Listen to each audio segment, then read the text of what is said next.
नमस्कार जय जगन्नाथ आउ एक दमदार विषय नहीं आपण मानक सामने मु विस्मय बाबर दर्शक बंधु आज को पाखापाखि 1.5 मास ऑपरेशन सिंदूर आरंभ करथिला भारत पहलगाम आतंकवादी आक्रमण पर पाकिस्तान तरफ प्रति आक्रमण आरंभ होइथिला। भारत तार कड़ा जवाब देइथिला। 3-4 दिन युद्ध चलिबा पर पाकिस्तान पक्षर प्रस्ताव आसिला अस्त्र विरति पाई सकाळ 10टा 10:30 आसिथिला। भारत सरकार किंतु आमर 5:30 पर जाकि निष्पत्ति सुनाइले जे हौ जदि कहूच ताले अस्त्र विरति पे आमे राजी। पाकिस्तान केते क्षति हला इंडिया रे केते क्षति हेची से कथा आमे समस्त जानिछि किंतु सबु जानिला पर भी भारत रे एमिति जने व्यक्ति विशेष अछंती ताको मन आदौ बुझी नाही। तांकर कहिबार कथा होची भारत पाकिस्तान रे किछि क्षति करि नै बरं पाकिस्तान भारत रे सब नष्ट भ्रष्ट करि दैछि। भारत सरकार भारतीय जवान को ऊपर तांकर आदौ विश्वास नाही। खाली कहते मते हिसाब दियो। से किछि दिन पूर्व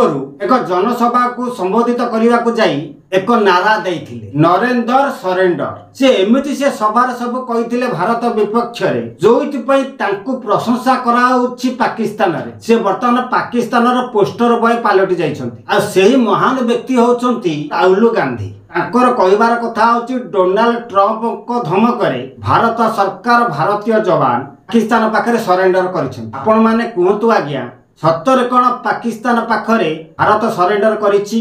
जदि भारत करिछि ताला आज पर्यंत काहे कि सिंधु जल नदी को अटके की रखिछि भारत छाडू नै पाकिस्तान को? यह केवल राहुल गांधी को मनगड़ा कहानी नरेंद्र मोदी को कटाक्ष करिया पई ऑफेंस करिया पई। आपण माने जानिथिबे 1947 मसिया रे भारत पाकिस्तान विभाजन हैला। जेतेबेले विभाजन हैला सेतेबेले हम भारतर प्रधानमंत्री थिले किए ना पंडित जवाहरलाल नेहरू। पाकिस्तान भारत ठारू अलग हवा पर 1948 मसिया एप्रिल मासरे भारत सिंधु नदी जल को बंद कर देथिला पाकिस्तान को छाड़ी नथिला। से 1948 मसिया मे मासरे भारत पुणी पानी छाड़ीथिला पाकिस्तान मात्र 5 सप्ताह पे बंद करथिला।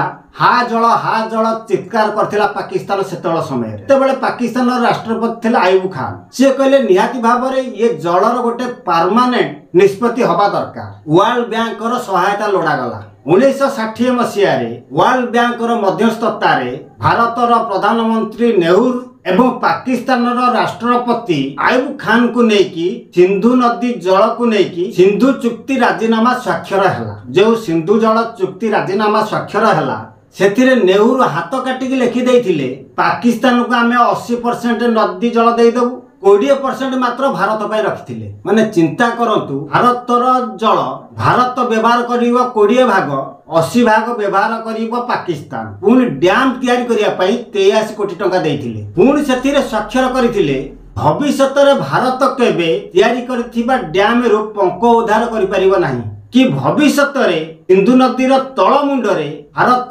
केबे नुआ डैम तैयारी करि परिबो नाही। ये को बलिया विचित्र निष्पत्ति नेहरूंकर थिला। आपण माने एइथुरु चिंता करंतु। मोदी आसीबा पर कहले हट बंद करता।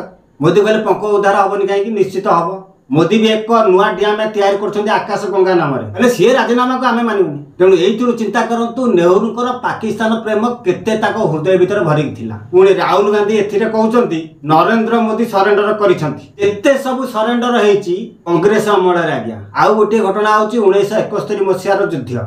1971 मसिया भारत पाकिस्तान भीतर युद्ध हला। एक नुआ देश जन्म नेला ता होची बांग्लादेश। भारतीय सेना माने सेते बेले आगो को पूरा युद्ध रे जीती चली था। 3000 वर्ग किलोमीटर जगह को पूरा दखल कर नै छांती भारतीय सेना। 93,000 पाकिस्तानी सेना आठु मांडिकी आत्मसमर्पण करिसंती। ते बेले आम देशर 54 जन सेना को पाकिस्तान युद्धबंदी करी रखिथिला। अवश्य पाकिस्तान हारिला आमे जितिले किंतु पछरे 93,000 आत्मसमर्पण करिथिबा पाकिस्तानी सैन्य को इंदिरा गांधी छाड़ी देले किंतु आम भारतर 54 जन सैन्य को आनी पाले नाही। ये होची कांग्रेस रो शक्ति।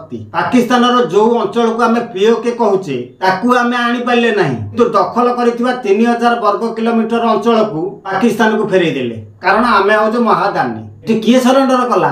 तेणु एथुरु चिंता करंतु आज्ञा ଅତୀତରେ କଂଗ୍ରେସ ପାକିସ୍ତାନ ପାଖରେ ସରେଣ୍ଡର କରିଥିଲା ନା ବର୍ତ୍ତମାନ ସମୟରେ ବିଜେପି ବା ମୋଦି ସରକାର ବା ନରେନ୍ଦ୍ର ମୋଦି ପାକିସ୍ତାନ ପାଖରେ ସରେଣ୍ଡର କରିଛନ୍ତି? ତେବେ ଦର୍ଶକ ବନ୍ଧୁ ଏଇ ଥିଲା ଆଜିର ଆଲୋଚନାର ପ୍ରସଙ୍ଗ। ଏ ବାବଦରେ ଆପଣମାନଙ୍କର ମତାମତ କ'ଣ ନିଶ୍ଚିତ ଭାବରେ କମେଣ୍ଟ ମାଧ୍ୟମରେ ଜଣାଇବେ। ଆଉ ଯଦି ଭିଡ଼ିଓଟି ଭଲ ଲାଗିଥାଏ ତାହେଲେ ଭିଡ଼ିଓକୁ ଲାଇକ୍ ସେୟାର କରିବା ସହିତ ଚ୍ୟାନେଲକୁ ସବସ୍କ୍ରାଇବ କରି ପାଖରେ ଥିବା ଘଣ୍ଟି ବଟନ ଦବାଇ ଅଲ୍ ନୋଟିଫିକେସନକୁ ଅନ୍ କରିଦେବେ। ତେବେ ବର୍ତ୍ତମାନ ପାଇଁ ରହୁଛି ନମସ୍କାର, ଜୟ ଜଗନ୍ନାଥ।